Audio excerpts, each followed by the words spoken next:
नमस्कार, news India देख रहे हैं आप और आपके साथ मैं हूं सुरभि तिवारी। खबरों में वक्त हो चला है देवभूमि की खबरों का। सबसे पहले ये खबर आपको बता दें कि 19 अप्रैल से शुरू होगी चार धाम की यात्रा।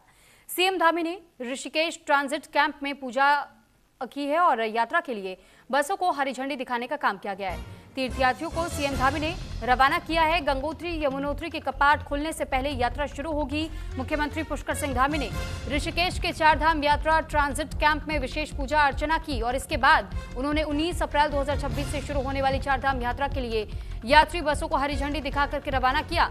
इस अवसर पर मुख्यमंत्री ने यात्रा के सुगम, सुरक्षित और व्यवस्थित संचालन के लिए की गई तैयारियों का जायजा लिया है। उन्होंने ट्रांजिट कैंप में बने पंजीकरण काउंटरों, सुरक्षा व्यवस्था, यातायात प्रबंधन और यात्रियों के लिए उपलब्ध सुविधाओं का निरीक्षण किया।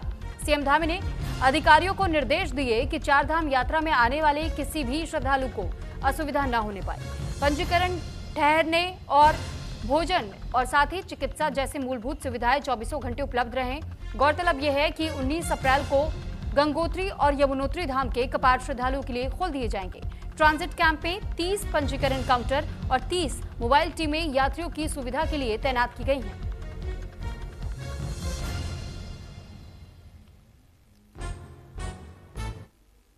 आज शुरुआत हो गई है और चार धाम यात्रा प्रारंभ हो गई है। कल यमुनोत्री गंगोत्री के कपाट खुलेंगे। 22 को केदारनाथ जी के और फिर बद्रीनाथ जी के कपाट खुलने जा रहे हैं। फिर हेमकुंड साहब के खुलेंगे। ठीक है, आ रही है यात्रा, आ रही है। सभी व्यवस्थाएं ठीक प्रकार से भैया व्यवस्थित काफ़ी सारी शिक्षाएं की गई हैं, सभी प्रबंध किए गए हैं। हम सभी तीर्थयात्रियों का, श्रद्धालुओं का, देश भर से आने वाले सभी भक्तों का देवभूमि में स्वागत करते हैं। प्रत्येक वर्ष यात्रा का एक अपना एक नया मुकाम बन रहा है। इस वर्ष एक और अच्छा मुकाम बनेगा, एक नया मुकाम बनेगा। भगवान के आशीर्वाद से, चारों धामों के आशीर्वाद से यात्रा भव्य और दिव्य होगी। तो वहीं चार धाम यात्रा के लिए ग्रीन कार्ड जरूरी है, यानी कि 1800 से ज्यादा वाहनों के बने हुए अब ग्रीन कार्ड के लिए पंजीकरण प्रक्रिया अभी जारी है। चार धाम यात्रा 2026 की तैयारियों के बीच में वाहनों के ग्रीन कार्ड बनाने की प्रक्रिया तेज कर दी गई है। जहां संभागीय परिवहन अधिकारी निखिल शर्मा के अनुसार अब तक 1800 से अधिक वाहनों के ग्रीन कार्ड जारी किए जा चुके हैं, जिनमें बड़ी संख्या में हरिद्वार जनपद के वाहनों की है और ये प्रक्रिया 30 मार्च से शुरू हुई थी और लगातार जारी है। वहीं परिवहन विभाग ने साफ किया कि बिना ग्रीन कार्ड के कोई भी वाहन यात्रा में शामिल नहीं हो सकेगा। इसके लिए फिटनेस, बीमा, प्रदूषण सहित सभी दस्तावेजों का पूरा होना अनिवार्य कर दिया गया है। ऐसे में प्रशासन और परिवहन विभाग व्यवस्थाओं को सुचारू बनाने में जुटा हुआ है ताकि यात्रा के दौरान सुरक्षा और व्यवस्था दोनों ही बनी रहे।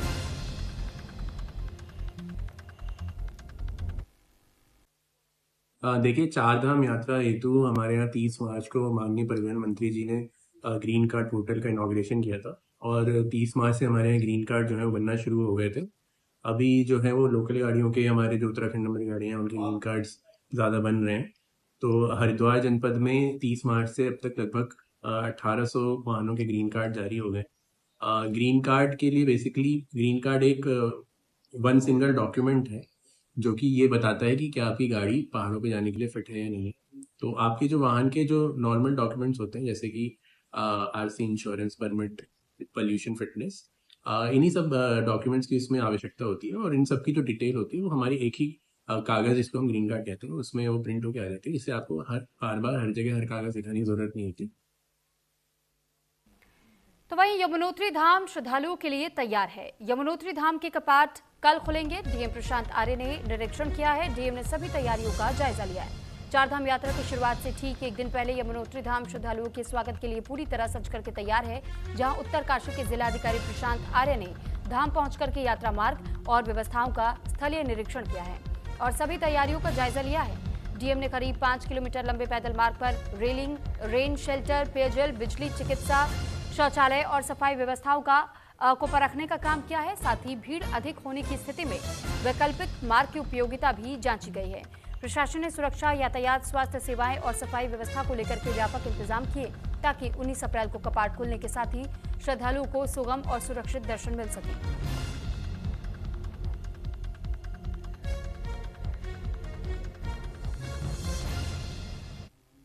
कपाट उद्घाटन में की तैयारियों के लिए आज मेरे द्वारा यहाँ निरीक्षण किया गया। सभी टीम के ऑफिसर्स इसमें रहे, हमारे जो एजेंसी इसमें काम कर रही है। और जो ट्रैक रूट है ये लगभग 5.5 किलोमीटर का, और अभी हम लोग ऊपर से ही आ रहे हैं मंदिर से, जहाँ सजावट का काम फाइनल स्टेज पे है। चेंजिंग रूम और बाकी सारी व्यवस्थाएं, चाहे शौचालय की है, बैठने की व्यवस्था है। यात्रा के दौरान जो हमारा रास्ता है, घोड़े चलते हैं तो उनका घोड़ों के लिए एक अरेंजमेंट, गर्म पानी की व्यवस्था, और यात्रियों के सुविधार्थ जितने भी स्वास्थ्य संबंधी सबसे ज़्यादा हमें यहाँ पे आती हैं लोगों की ओर से जो सुझाव मिलते हैं, तो स्वास्थ्य की बाकी सारी व्यवस्थाएं पूर्ण हैं। और कल कपाट उद्घाटन के अवसर पर मैं सभी लोगों से अनुरोध करूँगा कि यमुनोत्री तैयार है और इस वर्ष मंगलमय और शुभकामनाएं इस यात्रा के लिए। तो देहरादून में चारधाम यात्रा की हाईटेक तैयारी, प्रशासन का सुरक्षा व्यवस्थाओं पर मास्टर प्लान और आईजी गढ़वाल राजीव स्वरूप ने एक प्रेस कॉन्फ्रेंस भी इसको लेकर की है। चारधाम कंट्रोल रूम स्थापित की गई है, आईजी की ओर से जानकारी साझा की गई और ये भी बताया गया कि कैसे चारधाम यात्रा 2026 को सुरक्षित और सुव्यवस्थित बनाने के लिए इस बार व्यापक और हाईटेक तैयारियां की गई हैं। जहां पुलिस महानिरीक्षक गढ़वाल ने प्रेस कॉन्फ्रेंस में बताया है कि पिछले अनुभव के आधार पर यात्रा को अधिक डिजिटल, सुरक्षित और सुविधाजनक बनाने के लिए मास्टर प्लान तैयार किया गया है। 24 घंटे निगरानी के लिए सरदार पटेल भवन में अत्याधुनिक चारधाम कंट्रोल रूम स्थापित किया गया है, जहां से पूरी यात्रा पर नजर रखी जाएगी। आईजी ने अपील की है कि श्रद्धालु केवल आधिकारिक वेबसाइट से पंजीकरण और हेली सेवा बुकिंग करें और सोशल मीडिया के माध्यम से जारी रियल टाइम अपडेट पर नजर बनाए रखें।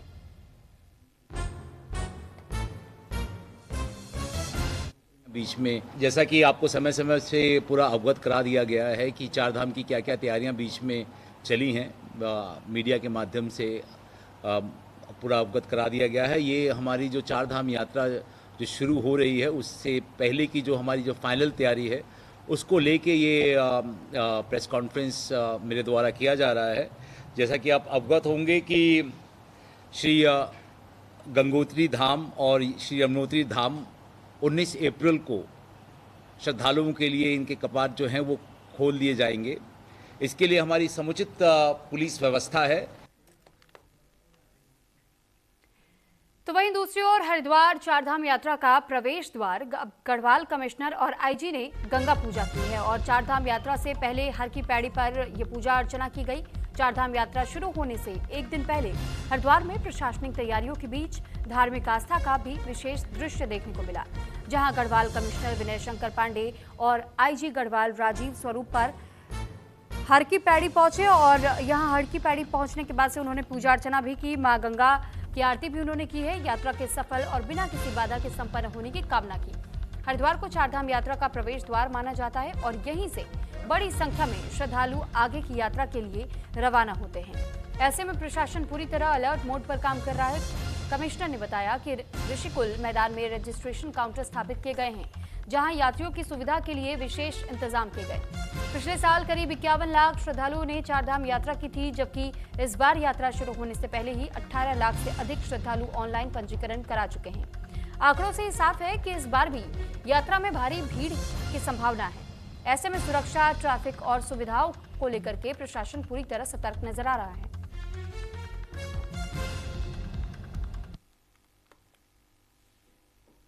ये हमारी चारधाम की यात्रा इस प्रदेश की नहीं पूरे देश की बड़ी महत्वपूर्ण यात्रा है और कल से हमारे गंगोत्री यमुनोत्री धाम के कपाट खुल रहे हैं। 22 को बाबा केदार के और 23 को बद्रीनाथ जी के और हेमकुंड साहब के मई मंथ में। तो हम लोग माँ गंगा को, जो हम सब की संरक्षक है, आज हमने और आईजी साहब ने और पूरे जिला प्रशासन के लोगों ने माँ गंगा से उनकी पूजा अर्चना करके ये आशीर्वाद मांगा है कि हमारी ये चारधाम यात्रा निर्विघ्न और सकुशल संपन्न हो। तो वहीं गंगोत्री धाम की निकली मां गंगा की डोली और इस डोली को तैयार किया गया था स्थानीय लोगों की ओर से। गंगोत्री कपाट खुलने से पहले डोली यात्रा की शुरुआत होती है। कपाट खुलने से पहले प्रशासन के पुख्ता इंतजाम भी देखने को मिले। उत्तरकाशी में मां गंगा की उत्सव डोली मुखवा से गंगोत्री धाम के लिए रवाना हो चुकी है, जहां पर जयकारों के बीच में श्रद्धालुओं ने डोली को भव्य विदाई दी। बता दें कि गंगोत्री धाम कल कपाट खुलेंगे और जहां पारंपरिक यंत्रों और पूजा अर्चना के साथ डोली निकलेगी।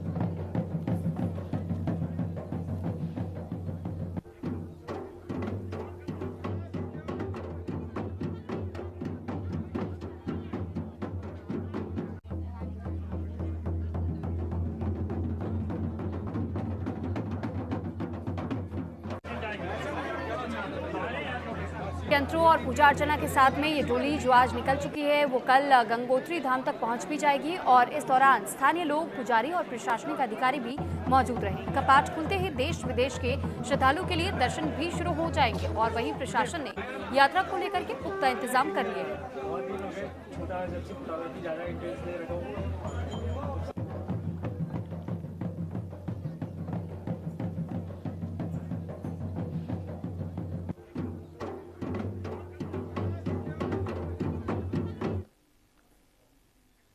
तो उत्तरकाशी से मां गंगे की डोली रवाना हो चुकी है। जय मां गंगे के जयकारों के साथ में डोली यात्रा शुरू कर दी गई और गंगोत्री धाम के लिए मां गंगे की ये डोली रवाना की गई है। भैरव घाटी की ओर बढ़ी है मां गंगे की डोली। परंपरा और भक्ति के साथ मां गंगे को विदाई भी दी गई। उत्तरकाशी में भक्ति और आस्था का अद्भुत माहौल देखने को मिला, जहां स्थानीय देवी देवताओं की डोलियों के साथ मां गंगा की डोली को एक बेटी की तरह भावुक विदाई दी गई। गांव के लोगों ने पारंपरिक रीति रिवाजों के साथ में मां गंगा को विदा किया। वहीं भारतीय सेना के बैंड की मधुर धुनों के साथ हजारों श्रद्धालु मां गंगे की डोली के साथ पैदल यात्रा पर निकल पड़े। जय मां गंगे के जयकारों से पूरा क्षेत्र गूंज उठा। बता दें कि मां गंगे की डोली भैरव घाटी स्थित भैरव मंदिर पहुंचेगी, जहां विधिवत पूजा अर्चना के साथ रात्रि में भजन कीर्तन का आयोजन किया जाएगा। पूरी भैरव घाटी भक्ति के रंग में रंगी नजर आएगी। कल सुबह मां गंगा की डोली गंगोत्री धाम के लिए प्रस्थान करेगी, जहां विधि विधान के साथ में मंदिर के कपाट 6 माह के लिए और देश विदेश के श्रद्धालुओं के लिए खोल दिए जाएंगे।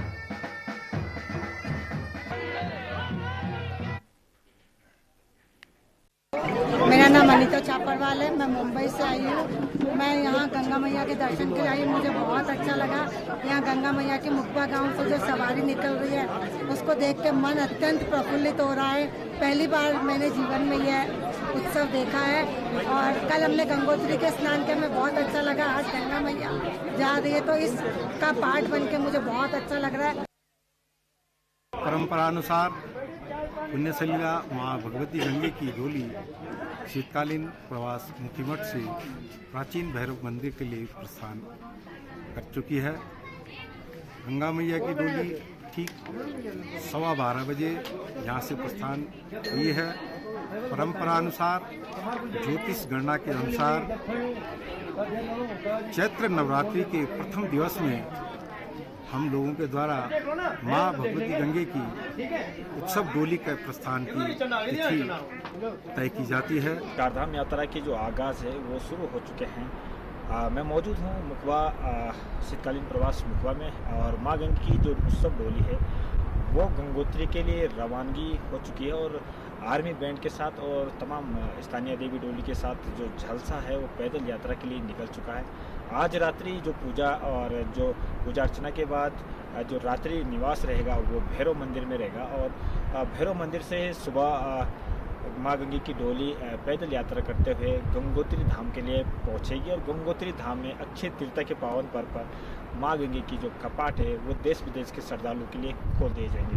उत्सव एक बहुत बड़ा उत्सव मुखबा में देखने को मिला है और हजारों की संख्या में यहाँ पर तीर्थयात्री मौजूद रहे झलसा के साथ और आर्मी बैंड के साथ माँ गंगे का जो उत्सव है वो यहाँ से झांकी निकली है और इस खूबसूरत वादियों में भी एक जो भक्तिमय आज देखने को मिला है मुखबा शीतकालीन प्रवास में और एक यात्रियों की जो संख्या भी है वो काफ़ी बढ़ चढ़ कर रही है। कहीं ना कहीं अब जो कपाट है वो अब खुलने की जो प्रक्रिया है वो शुरू हो चुकी है। शीतकालीन प्रवास मुखबा से। तो चारधाम यात्रा से पहले हरिद्वार में बड़ा बवाल देखने को मिला, जहां रानीपुर मोड़ बीकानेर में 3 महीने पहले एक्सपायर कोल्ड ड्रिंक टेबल पर परोस दी गई। बेल कर्मचारियों ने बीकानेर पर एक्सपायरी कोल्ड ड्रिंक पिलाने का आरोप लगाया और गुस्साए हुए कर्मचारियों की ओर से दुकान पर जमकर के हंगामा काटा गया। वहीं मामले को लेकर के प्रशासन से शिकायत कर कार्रवाई की मांग की जा रही है।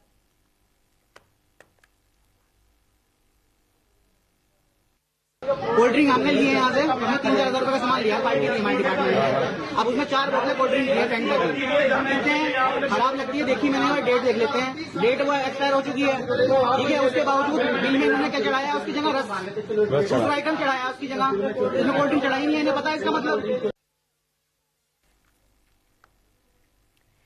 तो वहीं मसूरी में नगर पालिका द्वारा MDDA कार पार्किंग के स्थान पर वेंडिंग जोन बनाए जाने का राजनीतिक और सामाजिक संगठनों ने विरोध किया।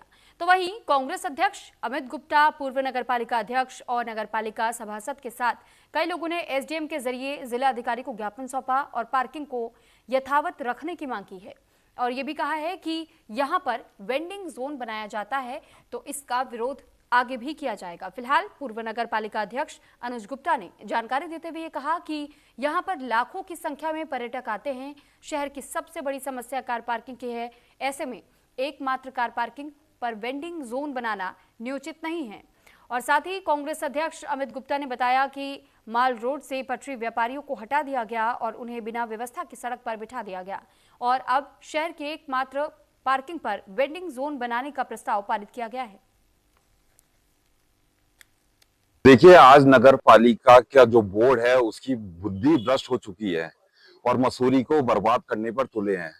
मसूरी शहर एक पार्किंगों से जूझ रहा है। आप आए दिन देखते हैं कि लंबे किलोमीटरों के जाम मसूरी में रहते हैं, लगे हुए रहते हैं और एकमात्र पार्किंग जो बहुत छोटी पार्किंग है और जो पर्यटक यूज करते हैं, स्थानीय लोग भी इसका यूज करते हैं और कई वर्षों से मजदूर संघ उसका संचालन करते आ रहा है, उस पार्किंग को खत्म करके यहाँ पर वेंडो जोन बनाने का ये निर्णय ले रहे हैं जो सरासर एक गलत है। ये केवल अपने पैसों की बंदरवाट करने के लिए कर रहे हैं। देखिए, जहाँ तक मेरे को नजर आ रहा है ये मसूरी के हित में नहीं है कि पार्किंगों को आप खत्म कर वहाँ पर वेंडर जोन बना रहे हैं और ये एक ऐसी जगह वेंडर जोन बना रहे हैं जहाँ पर कोई किसी तरह का व्यापार नहीं होता, पर्यटक यहाँ आते नहीं हैं। आपने पहले से सुनियोजित नहीं किया कि किस तरह से आपने आनंद फानन में माल रोड से पटरी व्यापारियों को तो हटा दिया लेकिन उनके लिए कोई सुनियोजित जगह नहीं ढूंढी।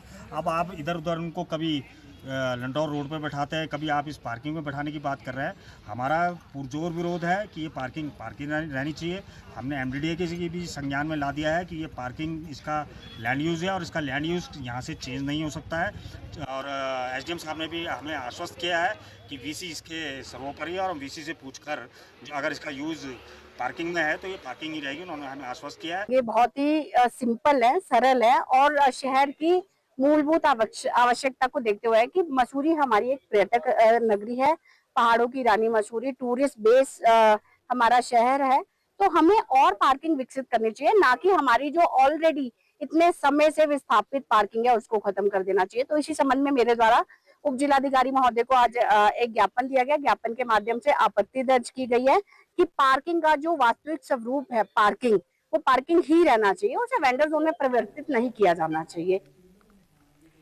हरिद्वार में राजाजी नेशनल पार्क में मिले लावारिस शव के मामले में पुलिस ने 48 घंटे के अंदर ही बड़ा खुलासा किया।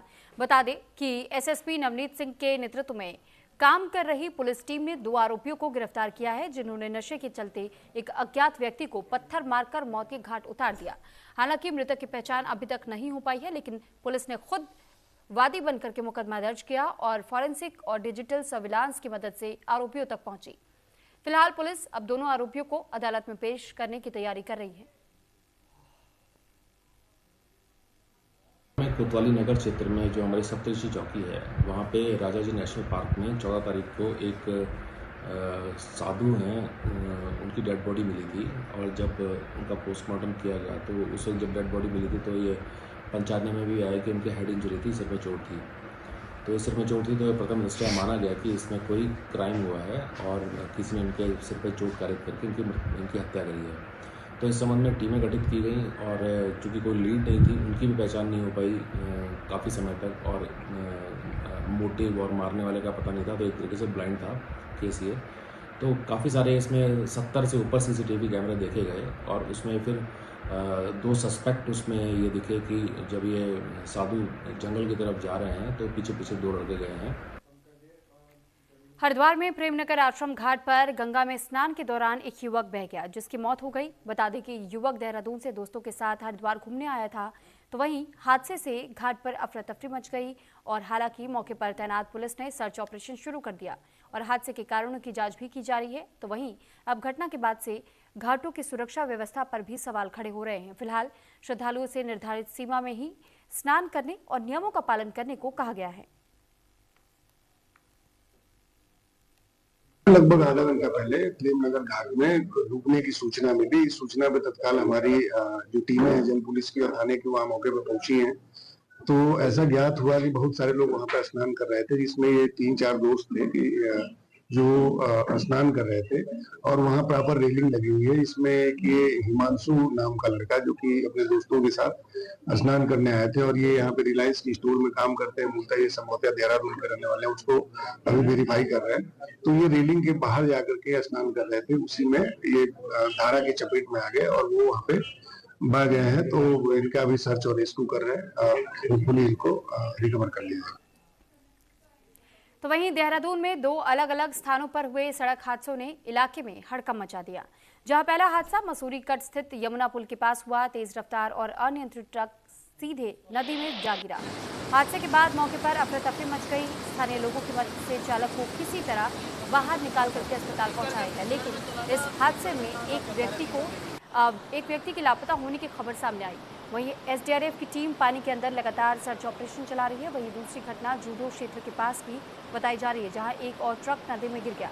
हालांकि इस हादसे में राहत की बात ये रही कि ट्रक में सवार दोनों लोग सुरक्षित बाहर निकल लिए गए और फिलहाल एसडीआरएफ की टीमें दोनों घटनाओं पर ही नजर बनाए हुए है, जबकि मसूरी कट हादसे में लापता व्यक्ति की तलाश जारी है।